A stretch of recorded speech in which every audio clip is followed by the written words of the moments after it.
Bien-aimés frères et sœurs en Christ, recevez mes salutations fraternelles dans le nom de notre Seigneur Jésus-Christ de Nazareth. En ce jour, je voudrais vous inviter à méditer avec moi un texte de l'Écriture dans 1 Thessaloniciens 1, le verset 9 à 10. Il est dit ceci, car on raconte à notre sujet quel accès nous avons eu auprès de vous et comment vous êtes convertis à Dieu en abandonnant les idoles pour servir le Dieu vivant et vrai et pour attendre des cieux son Fils qu'il a ressuscité des morts, Jésus qui nous délivre de la colère à venir. Que le Seigneur bénisse sa parole et je voudrais au travers de ce texte que nous puissions parler des 3 étapes essentielles de la vie chrétienne. Et lorsque vous lisez le verset 1 jusqu'au verset 8, nous voyons là l'apôtre Paul qui rend témoin ici des Thessaloniciens de leur foi, de leur travail, de leur charité et de la fermeté de leur espérance en Christ. Donc au travers de ce texte, nous voyons que la vie chrétienne comprend 3 étapes essentielles que toute personne qui veut s'engager à marcher avec le Seigneur doit donc passer obligatoirement par ces différentes étapes. La première étape, c'est donc la conversion. Oui, on ne peut pas marcher avec Dieu et faire sa volonté si nous ne sommes pas passés par la conversion. Et la conversion, ce n'est pas le fait de venir à l'église, d'être dans un groupe de l'église, qu'on soit chantre ou de faire quoi que ce soit dans l'église. La conversion, c'est donc un changement de mentalité. C'est une transformation spirituelle par l'action de l'Esprit de Dieu lorsque nous écoutons la parole de Dieu et que nous permettons donc au Saint-Esprit de nous régénérer, c'est-à-dire de nous transformer spirituellement et moralement. En fait, c'est une rencontre personnelle de l'homme avec le Christ Jésus, le Sauveur de l'humanité. Donc quelqu'un qui ne connaît pas Jésus ne peut pas changer de mentalité, ne peut pas être transformé sur le plan spirituel, alors il ne peut pas marcher avec Dieu et aller en avant avec lui. Alors si nous sommes convertis, alors cela se voit dans les actes que nous posons. Ce que nous faisons autrefois comme péché, nous abandonnons le péché, nous tournons dos au péché et désormais nous marchons selon la parole de Dieu, une vie de sainteté, une vie de pureté, et alors en ce moment-là, on peut dire que nous sommes convertis.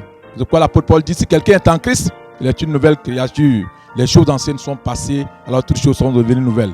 Mais est-ce qu'en réalité, nous qui disons que nous sommes chrétiens, nous sommes vraiment transformés? Est-ce que notre vie passée, nous l'avons laissé tomber? Est-ce que nous sommes transformés sur le plan spirituel et moral? Est-ce que nous ne sommes pas toujours liés par le péché? Alors si nous sommes réellement convertis, alors il y a une deuxième étape par laquelle nous devons obligatoirement passer. C'est donc l'étape du service de Dieu. Oui, celui qui est converti, qui sait ce que Dieu a fait pour lui, il a délivré de l'idolâtrie, des idoles, des fétiches, de tout ce qui est maraboutage, de tout ce qui ne glorifie pas Dieu. Alors, en guise de reconnaissance, il vient donc vers ce Dieu-là pour lui dire merci en le servant. En ce moment-là, qu'on peut servir Dieu comme cela se doit, dans un comité de l'église, dans un département de l'église, on peut être chantre selon que l'Esprit de Dieu nous conduit. Parce qu'on ne fait pas ce qu'on veut dans la maison du Seigneur, mais on prie et Dieu va nous orienter. Donc celui qui est converti, qui est sauvé, qui est lavé par le sang de Christ, doit, dans l'église locale, se lever pour servir ce Dieu-là. En guise de reconnaissance, ne doit pas être oisif. Parce que lorsqu'on est oisif dans la maison du Seigneur, alors on crée beaucoup plus de problèmes et tôt ou tard, le diable va nous engager dans son camp. Mais si nous sommes préoccupés à servir le Seigneur de tout notre cœur, alors en ce moment-là, alors Dieu va nous bénir. Nous n'aurons pas le temps de faire d'autres choses qui ne sont pas à la gloire de Dieu, mais l'Esprit de Dieu va nous remplir, va nous conduire pour que nous soyons utiles dans la maison du Seigneur. Alors, bien-aimé, depuis que tu as donné ta vie à Jésus, tu es converti. Qu'est-ce que tu fais pour le Seigneur dans sa maison? Est-ce que tu es simplement un assistant?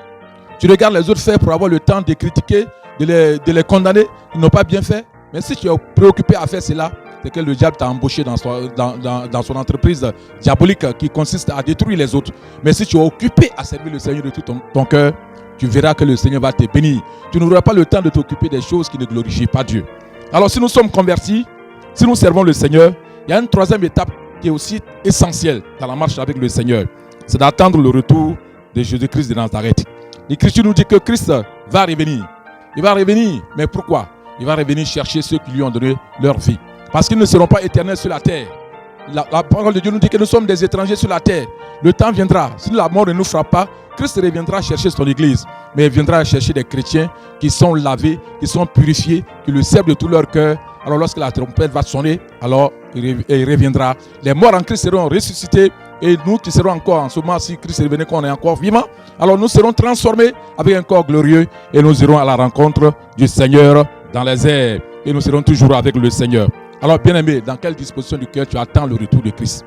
Dans la vie de sainteté? Dans le service? Est-ce que tu es prêt à rencontrer ton Créateur?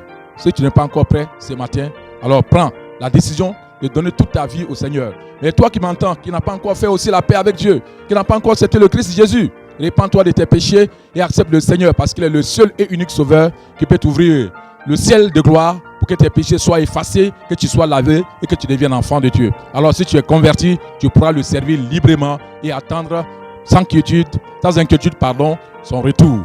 Que Dieu bénisse sa parole dans notre cœur et que la gloire revienne à l'Éternel notre Dieu. Amen.